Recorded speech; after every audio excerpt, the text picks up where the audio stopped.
Hey YouTube, welcome back. I am Ross and this is Sky Management. Today we're going to be talking about screens and how to rescreen a window, or in this case a sliding door. As you can see, we have a screen here that has quite a few holes in it. So we're going to put a new screen on here. To do that, you will need a few tools. You will need your new screen. And we'll put a link for a screen and all these things you see here down below in the description. So we have some new screen. You may need some new spline. That's this stuff that holds the edges of the screen in. You can reuse the spline that's in there, but sometimes if it's falling apart, you might need some new spline. It really helps to use a screening tool. It looks like this. It has two wheels. One that has a little concave edge and then one that's a rounded edge. These really help. You can do it with a screwdriver without this if you don't want one of these, but they're only a few bucks, so it makes it a lot easier. And you will need a razor blade. And if you're doing a screen door or something that has hardware on it like this one right here, then you may need a screwdriver to remove the hardware. So that's going to be our first step, is removing any of the hardware that is in the way of the screen. So I'm going to pull off just this side of the handle so that we can get all the way around to the screen. Then you'll need your screwdriver, flathead probably, to get the spline out. So I like to start in a corner where the spline is split, and if you can get underneath it with the screwdriver and start to pop the spline out, then you should be able to, if it's not real brittle, pull all of that out. And we're going to go around the whole window, removing the spline. With all of the spline removed, the screen will just fall right out of the frame. So you toss that, and we're going to toss our spline too, because this was pretty brittle, so we're going to get new spline.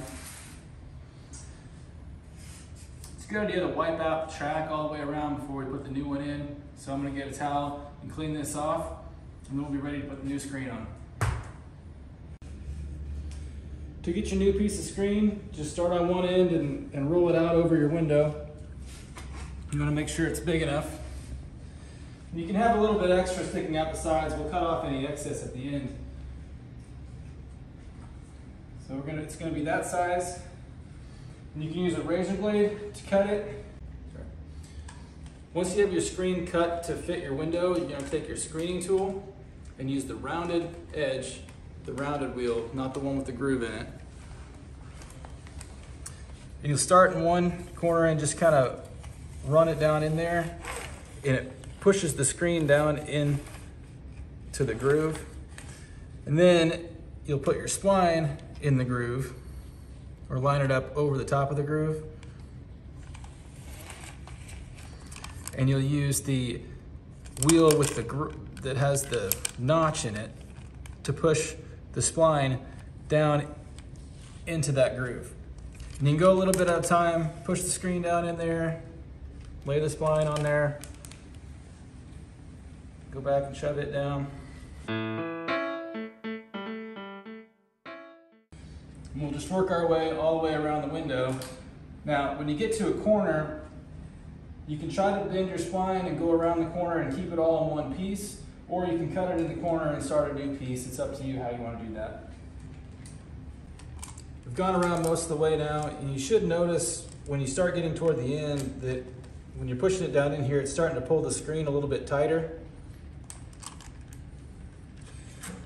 So we're finishing up our last run, and you'll go ahead and cut off any excess spline that you have.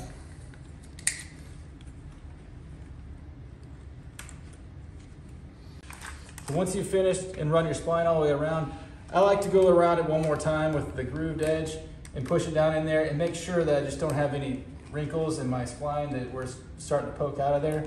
So I'll just run it around one more time real fast.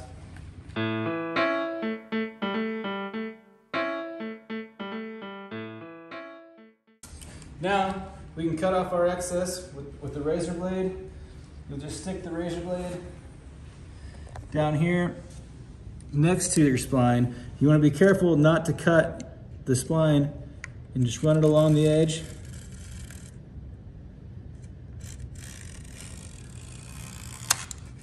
And you'll go all the way around the window, removing the excess.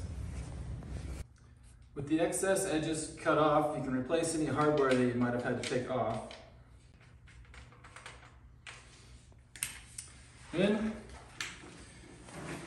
you should have a nice, freshly screened window or door. It should be nice and hole-free. If you found this helpful, please like and subscribe, and we'll see you back here next time.